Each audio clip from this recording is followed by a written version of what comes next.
Supply chain क्या होती है? रिटेल इंडस्ट्री का एग्जांपल लेता हूँ, कोविड आया, सप्लाई चेन्स बंद हो गई। सप्लाई चेन्स मतलब शिपिंग एंड ट्रांसपोर्टेशन। अमेरिका की बहुत बड़ी-बड़ी चेन्स, इंडिया में इतना नहीं था, पर मैं इंडिया का भी एग्जांपल लूँ, तो आपको याद होगा जब कोविड हुआ था, लॉकडाउन्स हुए थे कोविड के, तो कार मार्केट्स के कार कंपनीज़ के शेयर्स और हार्ड गुड्स वाली बहुत कंपनीज़ के शेयर बिल्कुल ही क्रैश कर गए थे। टाटा मोटर्स अभी जो ₹1000 चल रहा है, वो आ गया था ₹25-30।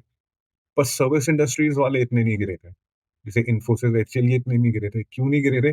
क्योंकि हार्ड गुड्स बिना सप्लाई चेन के मूव नहीं हो सकते। हार्ड गुड्स, टैंजिबल जिनको आप टच कर सकते हो, वो फैक्ट्री से गोडाउन जाएँगे, गोडाउन से पॉइंट ऑफ सेल जाएँगे, उसके लिए उनको मीन्स ऑफ ट्रांसपोर्टेशन चाहिए।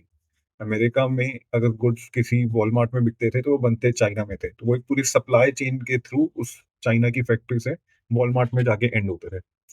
तो अगर सप्लाई चेन गई, तो आपका रेवेन्यू गया।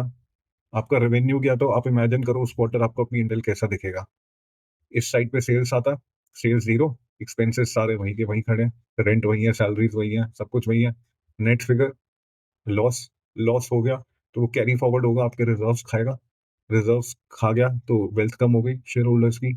और इतना तो वेट ही नहीं करना पड़ता, अगर आपकी कंपनी लिस्टेड है, तो उसका इफ़ेक्ट एक्सट्रापोलेट करके आपका शेयर प्राइस ऑलरेडी गिर जाता है।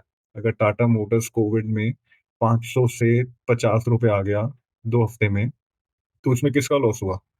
उस पी&एल में जितने भी एलिमेंट्स हैं, सैलरीज़ का लॉस नहीं हुआ, रेंट देना पड़ा, मेबी थोड़ा कम, मेबी थोड़ा ज़्यादा, पर शेयर होल्डर्स का तो 90% वेल्थ गिर गया।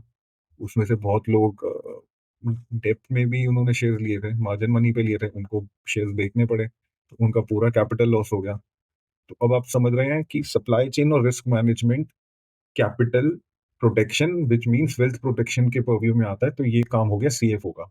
ये आपकी ऑर्गेनाइजेशन में एचआर का या मार्केटिंग डिपार्टमेंट का काम नहीं है, ये अगेन सीएफओ का काम है। अब कंसेप्ट ऐसे ही समझते जाओगे तो सब कुछ पूरा सीए फाइनल जनरल नॉलेज लगेगा। थर्ड चीज़, थर्ड पॉइंट और फोर्थ पॉइंट पे आते हैं। प्रोटेक्शन वाला हमने कर दिया, क्रिएशन वाली भी थोड़ी रिस्पॉन्सिबिलिटी सीएफओ की होती है। अब सीएफओ वेल्थ कैसे क्रिएट करता है? सर सीएफओ तो बैलेंस शीट साइन करेगा, ऑडिट रिपोर्ट साइन करेगा, यही सब करेगा ना, कंट्रोल्स देख लेगा। तो इसमें तो जो मूवमेंट हो रही है पी&एल में, सेल्स की, परचेज़ की, रियल मार्केट में तो वो सेल्स कर नहीं रहा, ना मार्केटिंग कर रहा है, ना ब्रांड बिल्डिंग कर रहा है, ना वो प्रोडक्शन में है। अकाउंट्स देखता है, पर रियल लाइफ में प्रोडक्शन तो नहीं करता। जैसे टाटा मोटर्स का एग्जांपल दूँ, तो सीएफओ कभी फैक्ट्री जाके कार तो नहीं बनाता, ना कार का रंग डिसाइड करता है, ना कार की सीसी डिसाइड करता है, ना नेक्स्ट कौन सी कार बनेगी ये डिसाइड कर रहा है। पर और कैसे फिर सीएफओ